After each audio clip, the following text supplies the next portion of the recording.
बहनों और भाइयों, आम आदमी पार्टी की सरकार ने कुछ कारनामे ऐसे किए हैं, आपकी आंखों को खोलने वाला होना चाहिए। आम आदमी पार्टी की सरकार और पूरा विपक्ष इस समय एड़ी चोटी किया हुआ है। ये लोग, इन्होंने 10 वर्ष में काम किए। आम आदमी पार्टी के जनप्रतिनिधियों को, उनके पदाधिकारियों को आधार बनाने का लाइसेंस दे दिया। उन्होंने बांग्लादेशी और रोहिंग्या मुसलमानों के भी उन्होंने आधार कार्ड बना करके उन्हें जबरन दिल्ली का नागरिक देकर के दिल्ली वासियों के अधिकारों को इन्होंने जबरन हथियाने का प्रयास किया। बहनों और भाइयों, जब सख्ती हुई, मशीनें रखवाई गई, तब पता लग रहा है कि इन्होंने कितना बड़ा षड्यंत्र कर दिया। 10 वर्ष में एक भी बार श्री अरविंद केजरीवाल जी ने कभी भी दिल्ली के औद्योगिक विकास के बारे में कोई चर्चा नहीं की, कोई बैठक नहीं ली। कितने युवाओं को नया रोजगार मिल रहा है, इसके बारे में कभी कोई रिव्यू नहीं किया। एक भी नया उद्योग नहीं आ पाया दिल्ली में, जबकि ओखला यहां का औद्योगिक नगर था। वहां पर इन्होंने उद्योग का निवेश तो नहीं किया, इनका निवेश वहां बांग्लादेशी घुसपैठियों का जरूर हो गया। इन्होंने बांग्लादेशी घुसपैठी बसा दी अव्यवस्था और अराजकता फैलाने के लिए।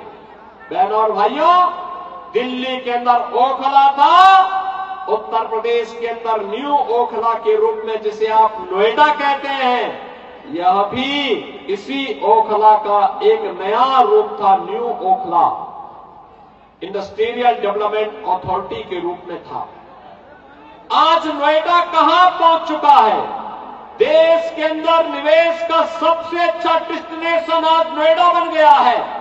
और ओखला, दिल्ली का ओखला पहले से बदहाल हो गया। इंडस्ट्री तो नहीं लग रही है, लेकिन बांग्लादेशी घुसपैठियों ने अराजकता फैला करके यहां के आम नागरिकों के अकाउंट पे डकैती डालना जरूर प्रारंभ कर दिया है। और इसीलिए आज मैं आपके पास आया हूं कहने के लिए कि केजरीवाल जी, विकास कैसे होना चाहिए था दिल्ली का, आपके पास फुर्सत न हो तो 5 फरवरी के पहले आपको एक बार अपनी गलतियों का एहसास करने के लिए पश्चाताप स्वरूप गाजियाबाद और नोएडा का इंफ्रास्ट्रक्चर को जाकर के देखिए। आपको एहसास होगा कि 10 वर्ष का समय मिला था आपको भी, 10 वर्ष का समय मिला था। इन 10 वर्षों में दिल्ली के अंदर आप भी कुछ कर सकते थे। यह तय है कि 5 फरवरी के बाद जब यहां पर 8 फरवरी को परिणाम आएंगे, तब आम आदमी पार्टी की सरकार दिल्ली के अंदर विदा हो चुकी होगी। इसका फैसला 5 फरवरी को दिल्ली की जनता जनार्दन कर देगी। आपके लोगों ने, केजरीवाल जी, आपके लोगों ने दिल्ली के अंदर शराब घोटाला तो किया ही, भूमि घोटाला भी किया ही, भ्रष्टाचार के कीर्तिमान भी स्थापित किए और श्रमिकों के हकों पर भी डकैती डालने का काम किया। बीओसी बोर्ड में सेस का जो पैसा है, ये श्रमिकों के वेलफेयर में खर्च होना चाहिए। इन्होंने सैकड़ों करोड़ बांट दिए और जब उसकी जांच हुई, ऑडिट होता है, तो पता लगता है कि ये पैसा तो आम आदमी पार्टी के वर्कर को बांटा गया है, ये किसी श्रमिक को नहीं बांटा गया है। बहनों और भाइयों, श्रमिकों का पैसा आम आदमी पार्टी के कार्यकर्ताओं को खैरात की तरह बांटेंगे?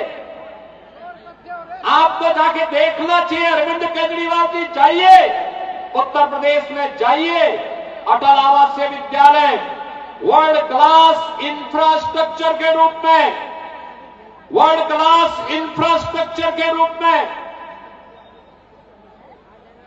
बीओसी बोर्ड में रजिस्टर्ड श्रमिकों के बच्चों और कोविड कालखंड में निराश्रित हुए बच्चों के लिए वे विद्यालय बने हुए हैं।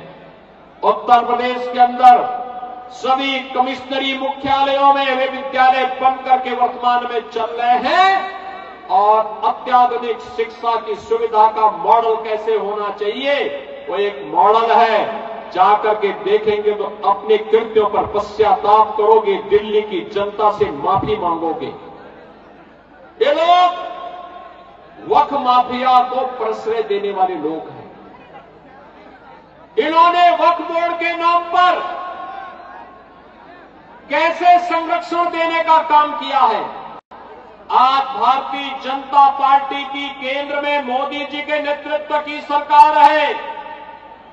ये सरकार जो कहती है करके दिखाती है। मोदी जी ने कहा था कि कश्मीर में धारा 370 हटाएंगे, हटा दिया। कभी भारतीय जनता पार्टी और जनसंघ के कार्यकर्ता नारा लगाया करते थे, जहां हुए बलिदान मुखर्जी व कश्मीर हमारा है, और उसको हकीकत में बदलने का काम किया है मोदी जी के नेतृत्व की भारतीय जनता पार्टी की केंद्र की सरकार ने।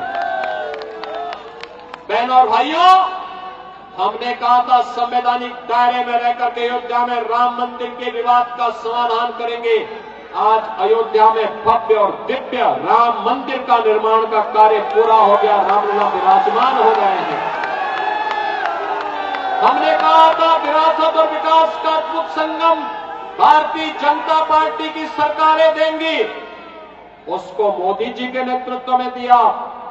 भारतीय जनता पार्टी ने कहा कि हम बाबा साहब भीमराव अम्बेडकर के सपनों का भारत बनाएंगे, बिना भेदभाव के हर गरीब को, हर वंचित को, हर दलित को, हर महिला को, हर नौजवान को उसका हक दिलाने का काम करेंगे।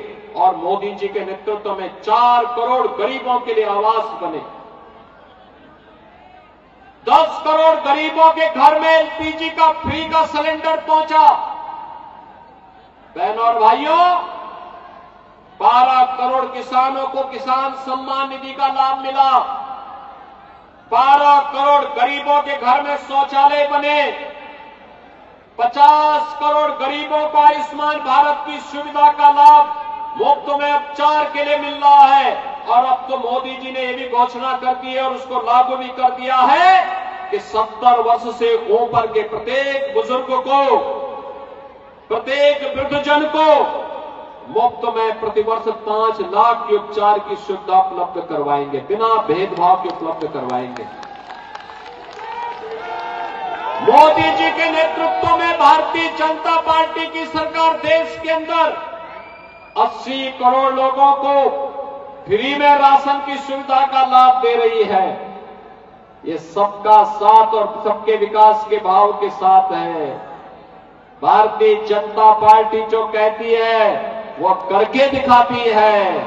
भारतीय जनता पार्टी ने जो कहा है कि वक्फ के माफिया को भी शिकंजा कसेंगे, वह शिकंजा कसने की बात सामने आ गई है। सरकारी प्रॉपर्टी तो गरीबों के आवास के लिए बनेंगे, गरीबों को पट्टा वितरण देने के लिए उपयोग में होंगी, हॉस्पिटल और विद्यालय बनाने के लिए, उद्योग के निर्माण के लिए होगा। ऐसा नहीं ये सिलसिला बंद हो जाएगा कि जहां रुमाल रखो वही वक्फ की प्रॉपर्टी हो गई। अरे सिलसिला बंद हो गया, इसमें लगाम लगने वाला है। और इसीलिए तो बौखलाहट है आम आदमी पार्टी और कांग्रेस में।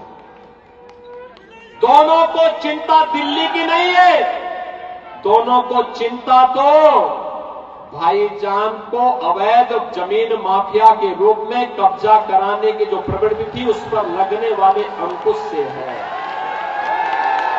इनकी परेशानी भाईजान के सामने आने वाला संकट है। इन्होंने माफिया को पनपाया है। आज यहां पे इन्होंने भू माफिया को पनपाया, टैंकर माफिया को पनपाया, सड़क माफिया को पनपाया, वक्फ माफिया को पनपाया, पटरी माफिया को पनपाया। हर एक प्रकार के माफिया को, प्रवृत्ति को, कि दुष्प्रवृत्ति को आगे बढ़ा करके इन्होंने अपने राजनीतिक उल्लू को सीधा किया है। यहां तक कि दिल्ली के अंदर उत्तर प्रदेश सरकार की भी लैंड थी, सिंचाई विभाग की बड़ी लैंड है, हजारों एकड़ लैंड है, और अचानक आम आदमी पार्टी की सरकार बनी। इनका ओखला का विधायक वहां पर कुछ लोगों को जबरन वहां पे कब्जा कराने लग गया। बांग्लादेशी घुसपैठिए थे। हमने एक दो बार अनुरोध किया कि भाई ये कब्जा मत कराओ, लेकिन जब ये लोग नहीं माने, अंततः मुझे उत्तर प्रदेश से पीएसी फोर्स भेजनी पड़ी और बुलडोजर भी भेजना पड़ा, उन सबको जाना पड़ा। अपनी जमीन को वापस कब्जा लिया। मैंने कहा दिल्ली के अंदर विकास के लिए जमीन चाहिए, उत्तर प्रदेश सरकार देगी, लेकिन बांग्लादेशी घुसपैठियों के लिए और वक्फ माफिया के नाम पर कब्जा करने के लिए 1 इंच जमीन नहीं देने वाले हैं। और इसीलिए बहनों और भाइयों, आज मैं आपसे कहने के लिए आया हूं कि भारतीय जनता पार्टी की डबल इंजन की सरकार दिल्ली के अंदर बने। दिल्ली के अंदर भारतीय जनता पार्टी की डबल इंजन की सरकार बने। जिन बुनियादी सुविधाओं से आपको वंचित किया गया है, सड़क से, बिजली से, पानी से, पार्क से, सीवर लाइन से,